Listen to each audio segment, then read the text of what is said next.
I'm Dr. Patrick Andersen of Madison Maximized Living. Aristotle once said, health is a matter of choice, not a mystery of chance. What you eat, how you exercise, how you think, structural care, and minimizing toxins all matter in building a healthy body. To help you make healthy choices, stay tuned for natural healthcare news coming up next.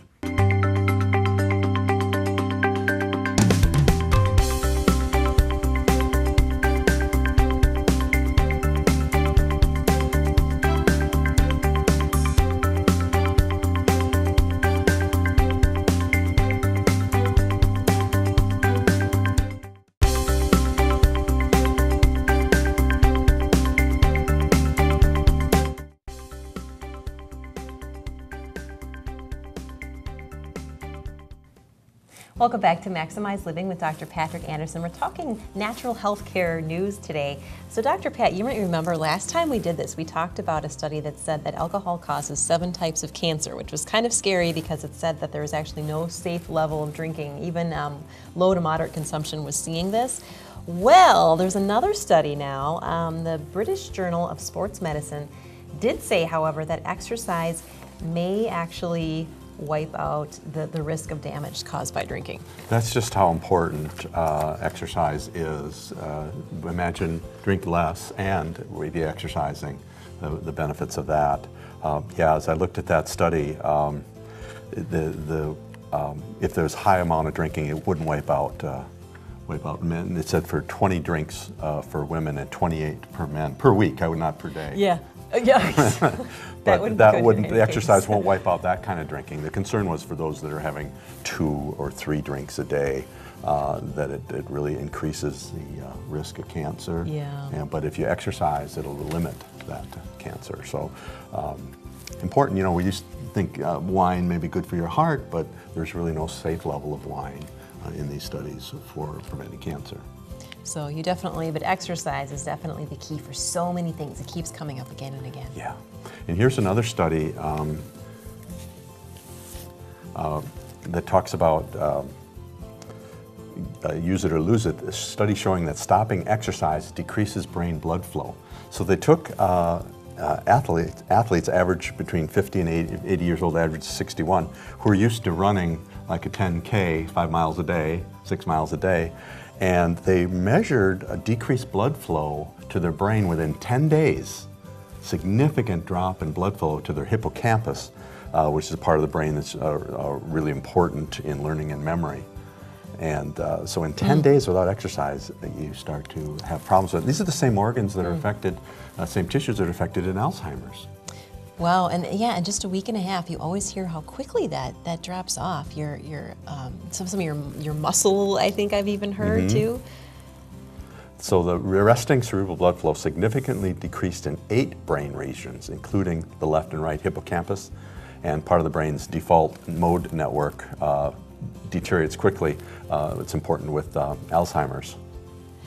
Well, that's crazy. So it's definitely worthy of continuing to exercise. You may want to try one of our T3 Max T3 workouts, because these only take 12 minutes if you're running short on time, rather than have something like this happen. Exactly. It just shows that you use it or you lose it if you're not doing it consistently. So really the best exercise recommendation, do something with Max T3 5-6 times a week, or just get out and walk. And if you can't walk, ride a bike. If you can't ride a bike, use a treadmill, or go and get to a pool and just walk with the buoyancy of the pool. If you're confined to a wheelchair, just get your body moving. Do a little shadow boxing if you can, or tap your feet in a pattern. Anything to get motion in the body to stimulate the brain function. And brain health comes from motion, not from doing crossword puzzles as much, but it comes from motion. So definitely keep moving. Well, another article that struck us too was on the antibacterial soaps. One of the ingredients, triclosan, is going to be gone from store shelves soon. The Food and Drug Administration, the U.S. Food and Drug Administration, announced a rule that it's no longer considering those ingredients safe and effective in soaps sold to customers. Right, and that it tends to have hormone changes affecting the body's hormone levels, and it's also antibacterial, so it's even in toothpaste. So when you use toothpaste, you're actually killing some of your probiotics, is the concern. Yikes. But there's arguments on both sides of that, you know, that's why it's called controversial. So it's not going to be, triclosan won't be in soaps anymore. They're switching to other ingredients, and those will probably have some trouble too. The problem is there's no good research saying that these chemicals are any better than just plain soap and water. Yeah, it seems like you're better off just sticking with the basics. Well, stay with us. We have more natural health care news right after this.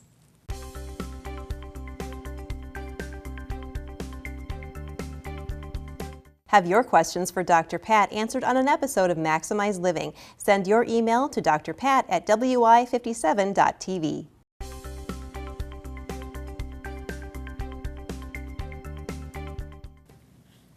Welcome back to Maximize Living with Dr. Patrick Andersen. We're talking natural health care news today. One of the articles we found here was CBS News actually reported that ultra-processed foods are a huge chunk of the American diet. It says more than half of all calories consumed in the U.S. come from ultra-processed foods. Those are those that contain tons of these manufactured ingredients that aren't, you know, used when you're cooking from scratch. Natural and artificial flavors, it says, or colors, sweeteners, preservatives, other additives. More than half of calories consumed in the U.S. Yeah, and those are not healthy for us necessarily. We can tolerate some. Our body's good at detoxifying, but why overload it? And plus, for many people, it upsets their digestion. They'll get more bloating or gas or fatigue when they eat foods like that. They just don't cleanse their body as well, and they congest and cause bloating and discomfort, and people are often sensitive to the additives. So simpler ingredients make a huge difference. But 50% of the calories coming from ultra-processed foods, I think it would a whole lot better if we kept it down like 5 or 10% max. You know, some people say, well, you can't be perfect. Well, you're right. You can't really be perfect, but why put something knowingly artificial in your body if you can have something that actually tastes better into your body and better for you at the same time, and probably less expensive. Yes, exactly. So processed foods is a huge thing, and you know, a friend of mine said once, Dr. Chestnut said people ask him how to read labels, and he said, simple. If it has the label, don't eat it. So cleaning up those foods makes a big difference. Yes, yeah. Well, next, here's an interesting one. You know, we've had the low-fat diet craze, if you will, for many, many years, but the science behind it isn't that strong. Really? In fact, here's a Harvard scientist urged people to stop drinking low-fat milk. Now, I'm not a big fan of dairy, but if it's grass-fed, I think it's a whole lot better. But here's David Ludwig is urging people to stop the low-fat milk and drink whole-fat milk. So this may be controversial for you, but he says you'll have less obesity, less heart problems, because the full-fat milk has phthalic acid and conjugated linoleic acid in it, all things that help you with your heart. It has better vitamins, retinol and vitamin K in the full-fat milk. And when it comes to calcium, Dr. Ludwig says that both low-fat and regular fat milk will give you calcium, but there are those in the natural circles who say low-fat, that calcium from milk isn't absorbed as well as calcium from broccoli or spinach or cauliflower. So other sources may be better. And of course, supplementing calcium is there's certain forms that just aren't well absorbed, so you have to be cautious with that. And calcium-magnesium ratios are important. So, but that's quite a fascinating article to come out now and start saying full-fat milk is better for you. Yeah, it's just such a pendulum swing to the other side. Now all of a sudden we're talking full-fat, not just, you know. Well, what happened, I think, you know, is that the low-fat diet craze caused people to get imbalanced foods in their body, and then they start replacing the calories that were healthy fats in their body that lasted longer, made them feel more satiated. Replace that with carbohydrates, and that's what really has led the obesity epidemic.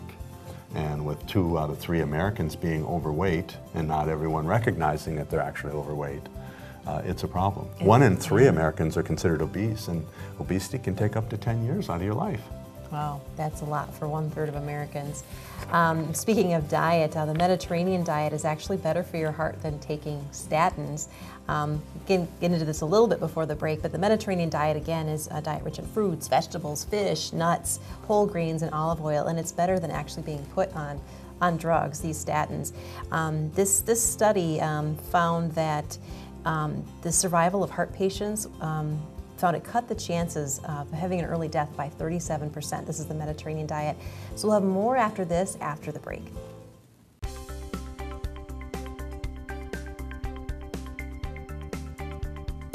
Have your questions for Dr. Pat answered on an episode of Maximize Living. Send your email to drpat@wi57.tv.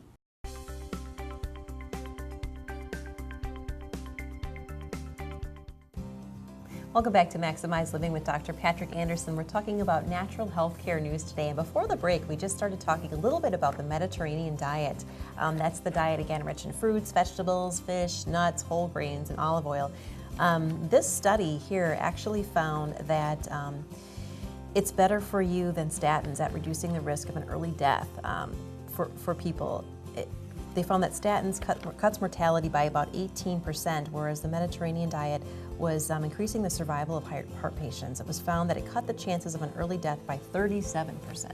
Yeah, isn't that amazing? And statins are widely prescribed and quite controversial. There are a number of medical doctors even who don't like to use them because of potential side effects and potentially not all that effective. So this is something, you know, to read more about and study and talk with your doctor about. But certainly do the things that are healthy for your diet. Get your movement, eat right. I would much rather eat right and exercise more than to take a statin if it was for myself. Mm-hmm. Again, controversial, but yet highly, highly marketed, and that becomes a concern. Yeah, it's definitely concerning. Yeah, but it's so easy to, you know, to eat well, and it tastes good too. Yeah. Yeah. Absolutely. So next, let's talk about the best sources of probiotics. Everyone's heard how we have more probiotics. We have 75–80% of our immune system is in our gut. And Wow. we're so disrupted in our immune system from antibiotics, from poor quality foods, lack of fiber that feeds the normal intestinal flora, as they're called, and high sugar diets, and that really upsets, and it will promote certain bacteria like Candida albicans will be promoted. So we get often imbalanced in our digestive tract. So getting more probiotics in you is really helpful, especially yogurt is a good thing. And I particularly like a brand called Noosa, N-O-O-S-A. And it has like 5 different probiotics in it. So it's nice because there are 10 or 20 major ones in your intestine, but up to like 100 different bacteria types in your body. So the best sources of probiotics, you don't want to just take it from a supplement. It's good to take supplements, I believe, probiotic, one of the essentials, one of our 5 essentials. Right. But there's also other sources of probiotics. So one of those, of course, is yogurt. We just talked about that. Get one with many different types of bacteria in it, lactobacillus cultures. Kefir is like a liquid yogurt. That's in many stores now. Okay, yeah, I have seen And it you now get and that again. flavored with fruit if it doesn't quite taste right to you. But watch the sugar content in those. All right. And then kombucha. Most people haven't had it. I've had it. It's pretty sour. Is it? But it's an acquired taste. Let's put it that way. But that is a high source of. Make sure it's raw kombucha. Because it's much better for you because you can't process this stuff. You can't pasteurize it or you kill it. Okay. These are live bacteria. So sauerkraut is a good one. So I have to laugh when I went to the Bratfest. I had more sauerkraut than I did brat. So sauerkraut's a really good fermented source. Now, most people cringe when they think of sauerkraut. Right. But I'm just telling you, it's one of the good things. And another is kimchi is a cabbage-based fermented source for probiotics. Tempeh and miso paste are also things that can be added. So your culture in your intestines really matters. Yeah, and that's a good way to do it. You can just eat that if you can develop a taste for some of these things, Yes. like Dr. Pat sauerkraut. Well, speaking of developing a taste, sucralose, Splenda, the Center for Science in the Public Interest has formally recommended that consumers avoid sucralose altogether. It's really becoming a big issue. Swiss mice who were fed significant amounts of sucralose throughout their lives developed malignant blood cancers like leukemia, and those fed sucralose didn't. Not fed sucralose, yeah. Yeah, not fed sucralose That's didn't. still a mouse study, but it's enough to get your attention. Yeah. So, I'd rather have a little sugar than all the artificial stuff, but keep it down because sugar is inflammatory. Well, we have to go to break, but we'll have more on that right after this.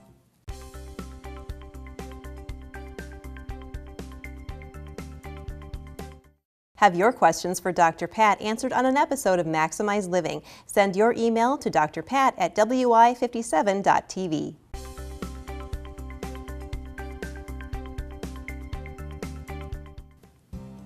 Welcome back to Maximize Living with Dr. Patrick Andersen. We're talking natural health care news today. Before the break, we just started talking about sucralose, also known as Splenda. The Center for Science and the Public Interest formally recommended that consumers avoid sucralose altogether. So it can be dangerous for you from the looks of it here. What are some of the sweeteners that maybe you'd recommend people switch to? Just natural sugar? Possibly some natural sugar, but stevia works well for many. You can get liquid organic stevia and put a couple drops in for that sweetener. Honey can be helpful, but every sweetener has its own drawbacks. Some natural sugar, but be cautious with that. Xylitol is contained in plants. That's a sweetener as well, but some say that's not all that good either. So it's probably good to just train your sweet tooth down just a tad, and you start tasting the sweetness naturally in things. And then when you need to add a little bit, go ahead. Yeah, it's one of those things that you sort of have to cut off and then rebuild. I find once I start eating it, I can't stop eating it. Yeah, it's kind of addictive. So it's better off not to have it. Yeah. Our next study, this is our Surgeon General, just this week, Vivek Murthy, sent a letter to every physician. 2.3 million doctors got this letter this week. And it's a letter, a worrisome letter to every doctor in America. And it talks about the unprecedented problem with opioids. It's the first time in history the Surgeon General has sent a letter directly to all physicians. First time in history. And the concern is between 2013 and 2014, deaths from synthetic opioids increased by 79%, according to the CDC. And despite being home to 5% of the world's population, the United States takes 80% of the opioids. Oh, wow. But there's really no less pain. The drugs are powerful. Fentanyl, the drug that killed Prince, is roughly 50 times more powerful than heroin. Yikes. And often problems start from the opioid prescription with good intent. A 2014 report from the American Academy of Neurology estimates that more than 100,000 Americans have died from prescribed opioids since the 1990s. That's 100,000 Americans. And I don't know anyone who isn't touched or know of somebody who's had serious addiction issues or death from it. That's really frightening. I can see why he'd send this letter to every doctor. And there's more people die in that than car crashes and firearm injuries. And so Dr. Murthy wrote this letter, and I'll just paraphrase from it. It is important to recognize that we arrived at this place on a path paved with good intentions. Nearly 2 decades ago, we were encouraged to be more aggressive about treating pain. And I remember that, where a report came out saying that people are having too much pain, let's be more aggressive in treating it. And they treated it with chemicals, opioids, more other drugs. And it coincided, in his letter, this coincided with heavy marketing of opioids to doctors. Many of us were even taught incorrectly that opioids are not addictive when prescribed for legitimate purposes. Which is proven to be untrue. Yeah. And so Dr. Murthy goes on to ask for each of the doctors to take a pledge on TurnTheTideRx.org that they're going to have a national movement to reduce opioid use because of the consistent problems. On a personal note, as a chiropractor, we treat pain. Most pain is in joints, headache pain, neck pain, whiplash, back pain. And I think one of the best things to do is reach out to the medical physician and say, try a chiropractor. Come visit our office, see the science of what we do in biomechanics and the pre and post tests, the measured x-rays, and work together so that patients can use less drugs. And then there's less complications and less expense. But unfortunately, there seems to be too much either competition or too much pharmaceutically based sales to allow that to happen well. But I'd like to reach that olive branch out to people, and to doctors. Maybe the answer is to work together. Well, stay with us. We have more on natural healthcare news right after this.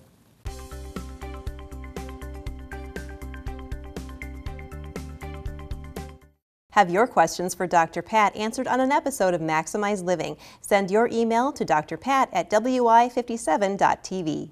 Thank you for watching Natural Healthcare News. With better information, you can make better choices. Choose to eat well, move well, and think well to the best degree possible. For healthy structural care, one of the best decisions you can make is to have a chiropractic checkup. Chronic pain, degeneration, and suffering can often be helped with chiropractic care.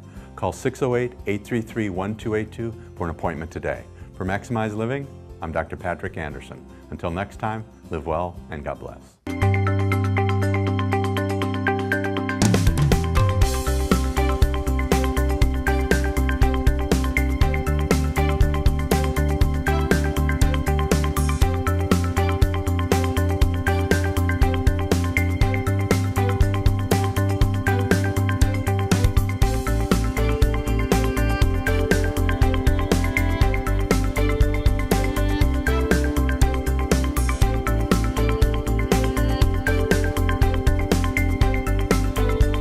Have your questions for Dr. Pat answered on an episode of Maximize Living. Send your email to drpat@wi57.tv.